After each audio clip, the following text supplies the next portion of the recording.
साहब ने तो कहा है भजन में होत आनंद, आनंद भजन में तो बहुत आनंद है, भजन में तो आनंद ही आनंद है।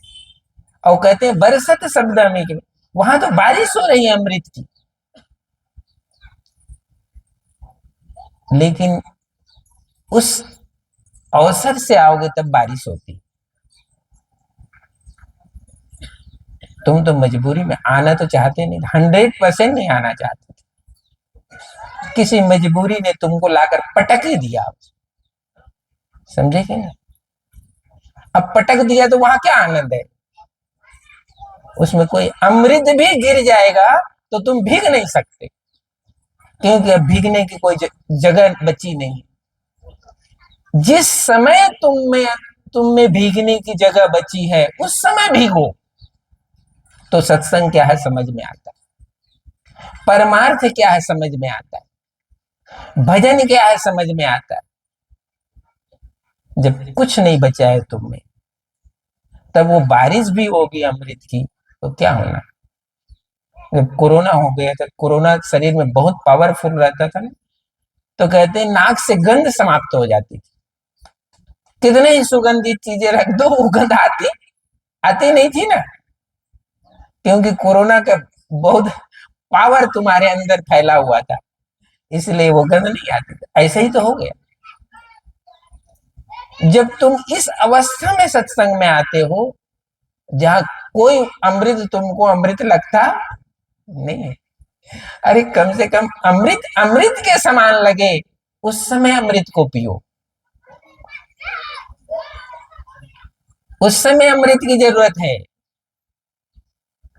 जब अमृत बरसे भी लेकिन अमृत का प्रभाव जीवन में नहीं है, तो उस अमृत का क्या करोगे तुम? उसका तो कोई मूल्य नहीं। इसलिए साहिब ने हमें इस जीवन में उसका स्वाद कहा गया, उसका स्वाद, उसके स्वाद को तुम महसूस करो, जान जाओ, उसी के लिए तो कहा गया है। जिसको उसके स्वाद का पता है वो मरता नहीं है।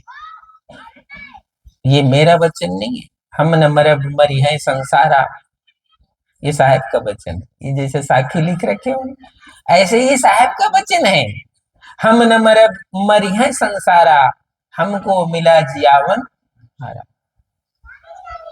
हमको तो जीने का साधन सदगुरु ने सौंप दिया है, मेरे अंदर अमृत की धारा उतर गई है, अब मैं मर सकता, ये अवस्था चाहिए। उस अवस्था के बिना भक्ति क्या है, साधन क्या है, उसका अनुभव जीवन में नहीं होता है। और अनुभवहीन जो यात्रा है, अनुभवहीन जो यात्रा है, जैसे कोई आदमी बेहोश है, उस पर तुम कुछ भी करो, ऑपरेशन कर दो, कुछ भी कर दो, उसको क्या पता है जी, है? इसीलिए तो हमें जब ऑपरेशन किया जाता है तो बेहोश करके किया जाता है, इसको कुछ पता ना चले। मर भी जाओगे तो क्या पता चलता है कि तुम मर गए। उस ऑपरेशन में बहुत लोग तो मर भी जाते हैं, उसको तो पता ही नहीं चला कि मैं मर गया। ये तो बेहोशी है। जीवन में जब होश रहे, जीवन में जब होश रहे, तब जीवन में जो भी अवस्था की यात्रा करो। इसीलिए साहब कहते हैं, वो देखो 600 साल पहले साहब ने कहा, जब माता पिता मरते हैं उसको जला देते हो, अब उसकी हड्डी को लेकर गंगा जी जाते हैं। हो सकता है पहले ही गंगा जी मुझे दिखा दिए होते तो उसके मस्तिष्क में तो रहता मैं गंगा जी हो आया है? और ये सत्य ही है, असत्य नहीं है, क्योंकि हम तो काशी में बैठे हैं, वो इलाहाबाद के पास ही बैठे हैं, बहुत लोग छत्तीसगढ़ से ही आते हैं, सिर और मुड़वा दिए रहते हैं, उसके बाद बच्चे लोग और पूछते हैं कहाँ गए थे, बस वो पिताजी गुजरे ना तो हम वो हड्डी लेकर आए। तुम्हारी भी गति सत्संग से इसी तरह से है। मरने के बाद जैसे हड्डी लेकर जा रहे हो, तुम जब मृत प्राय हो जाते हो तब सत्संग में अमृत ढूंढते हो। वो कहां से अमृत मिलने वाला? अमृत बरसेगा भी तुम्हें नहीं मिलेगा, तुम तो मृत प्राय हो। चेतना चाहिए। जब तक चेतना नहीं होती है सत्संग कभी अमृत लगता नहीं। चेतना चाहिए। सदगुरु हमें चेतन बना रहे हैं, इसलिए हमारे संत लोग जड़ चेतन को उपदेश करते हैं। जड़ चेतन ही नहीं है, चेतन आदमी ही जड़ है। चेतन आदमी में भी जब जड़ता आती है तो उसको कुछ पता चलता। तो कहते हैं चेतन आदमी में ही चैतन्य का वास होना चाहिए, तब वो समझता है, तब वो जानता है। ये सत्संग का साधन केवल परंपरा नहीं। ठीक है, हम धन्यवाद उन्हें कहें कि उन्होंने हमें रास्ता तो दिखाया। हमारे बाल्य अवस्था में थे, किशोरावस्था में थे, युवा अवस्था में थे, हमें ये बोध तो दिया, ये रास्ता तो दिया। लेकिन हम भी चैतन्य अवस्था में इस यात्रा को करें। कुछ भी यात्रा तुम्हें करनी है, तुम चैतन्य अवस्था में करो, सही अवस्था में करो। उसका बोध होना चाहिए, उसका आनंद होना चाहिए। सब इसीलिए साहब कहते हैं, कहें कबीर अंत की बारी और हाथ झाड़ के चले जुआड़ी। समझे? जुआड़ी था, कुछ पैसा लेकर गया था, पहला दांव हार गया, लेकिन पैसा तो बचा हुआ था।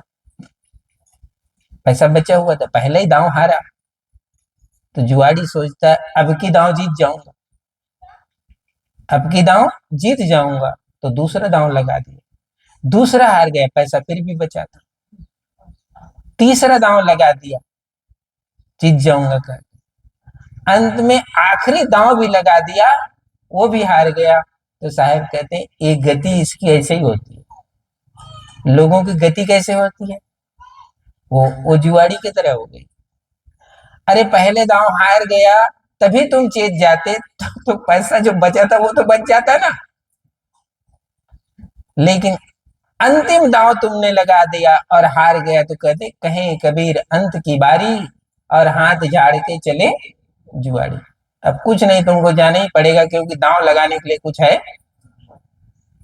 दांव लगाने के लिए कहा तो माया है, मोह है, तुमको जब निचोड़ देता है, कुछ तुम्हारे पास बचता नहीं है, तो अंत में आदमी सोचता है चलो उधर ही चलो, उसमें क्या रखा है, उसमें रखा ही क्या है, अब तो कुछ बचे ही नहीं। सही अवस्था में, सही चेतना में जो देना है सही अवस्था में दे दो, जो पाना है सही अवस्था में पाओ, तभी उसका आनंद है। हुँ? एक माता जी ने बच्चे से सही अवस्था में कहा, लेकिन जुगाड़ नहीं बन पाया। अब उसकी अंतिम अवस्था आने वाली थी, तो माँ के लिए कंगन बना दिया, पैर के लिए पता नहीं क्या क्या बना दिया और लाकर दे दी। अब वो क्या करे, वो तिजोरी में रख देगी, उसका क्या करेगी वो पहनने की अवस्था में तो मिला नहीं ना जी। अब उस श्रृंगार का क्या होगा? श्रृंगार की एक अवस्था है। साहब कहते हैं ज्ञान की भी एक अवस्था है, दान की भी एक अवस्था है, साधन की भी एक अवस्था है। जब अवस्था आए और उसमें तुम प्रवेश कर जाओ, तब इसका मूल्य और महत्व है। इसलिए बहुत बहुत साधन सतगुरु ने हमारे लिए बताया है, समझाया है। और सात्विकता, पवित्रता ही इसकी पूंजी है ना। हम भी चाहते हैं, समाज भी चाहता है, लोग भी चाहते हैं कि हमारा हमारा समाज सात्विक रहे, पवित्र रहे। उस अवस्था में न जाए कि डॉक्टर को मना करना पड़े कि तुम अब नहीं पीना। ये सत्संग पहले ही मना कर देता है। सत्संग तुमको पहले ही मना कर देता है, ये मार्ग ठीक नहीं। तो डॉक्टर के कहने तक तुम यात्रा कर रहे हो तो वो तो मौत ही है ना। अब वो उसमें जीवन बचा नहीं। कभी कभी डॉक्टर को पेशेंट को कह देता है, कुछ दिन पहले लाए होते तो मैं बचा देता, कुछ दिन पहले लाए होते तो मैं कोशिश करता, अब मेरे बस की बात। तो सदगुरु भी तो कहते होंगे कुछ दिन पहले आता तो मेरे बस की बात हो जाती। अब ये मेरे बस की बात, सदगुरु का वचन की भी तो एक कीमत है ना। वो तुम पहले धारण करो उसको, ताकि वो डॉक्टर न कहे कि इसको छोड़ दो। इसलिए सदगुरु वचन वैद कहा गया। सदगुरु वचन वैद विश्वासा, ये रामायण में लिखा है। सदगुरु वचन वैद विश्वासा, सही समय पर सदगुरु की वचन, वैद के वचन और विश्वास को जो धारण करता है उसका जीवन सुरक्षित रहता है, उसका जीवन सुरक्षित होता है। लेकिन समय पर हम बाद में जब इसको पालन करते हैं तो हम खो देते हैं, हम इसको खो देते हैं, जीवन खो जाता है। सदगुरु वचन वैद विश्वास, इसको समय पर धारण किया जाता है। समय के बाद इसका मूल्य नहीं है, समय में धारण करना। इसीलिए ये सत्संग जो गुरुजनों ने, महापुरुषों ने, हमारी पीढ़ी ने हमें जो विरासत सौंपा है, ये वर्तमान के लिए, आने वाली पीढ़ी के लिए एक संबल और समन्वय। हम जानते हैं कि संसार में आया हुआ इंसान संसार के प्रभाव से प्रभावित होता है, नहीं होता है ऐसा नहीं, प्रभावित होता है, संसार के प्रभाव से प्रभावित होता है। जैसे कोई जिज्ञासु गुरु के उपदेश से प्रभावित हो जाता है, ऐसे बहुत से समाज के जो लोग हैं वो समाज के प्रभाव से प्रभावित हो जाते हैं।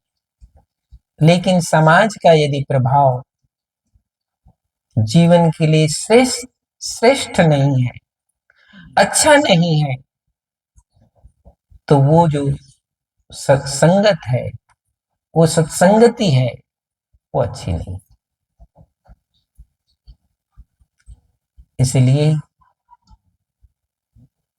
बहुत लोगों को तो मैंने देखा, प्रभाव तो पड़ता है सत्संग का, लेकिन कहीं कहीं उल्टा हो जाता है। मैंने देखा है जो सत्संगी नहीं है वो तो सत्संगी हो रहे हैं, और जो सत्संगी हैं वो पता नहीं क्या क्या हो रहे हैं। ये बहुत दुखद है, बहुत दुखद है। जिसको हम पीढ़ियों से सत्संगी कह रहे हैं, उनके बाल बच्चे नष्ट भ्रष्ट हो रहे हैं। और जिसको हम सत्संगी नहीं कहते हैं, वो सत्संग और गुरु वचन के प्रभाव से तुम्हारी जगह ले रहे हैं। तुम उसकी जगह जा रहे हो, तुम उसकी जगह जा रहे हो। और शायद ऐसा तो नहीं है वो जगह उधर से खाली कर रहा है तो तुम उसको भर रहे हो, है? ऐसा तो नहीं है। उधर खाली हो रहा है, जैसे तराजू में बैलेंस सही रहना चाहिए। तो जो सत्संगी नहीं है वो तो सदगुरु की कृपा से सत्संग की ओर आ रहे हैं, लेकिन जिसके घर सत्संगी है उनके लोग उधर शिफ्ट हो रहे हैं। ये दुख की बात है। तो बहुत बहुत आशीर्वाद, शुभकामना आप सभी को इस प्रथम दिन के प्रथम सत्र में सत्संग का आप सबने लाभ लिया। बोलो सदगुरु कबीर साहेब।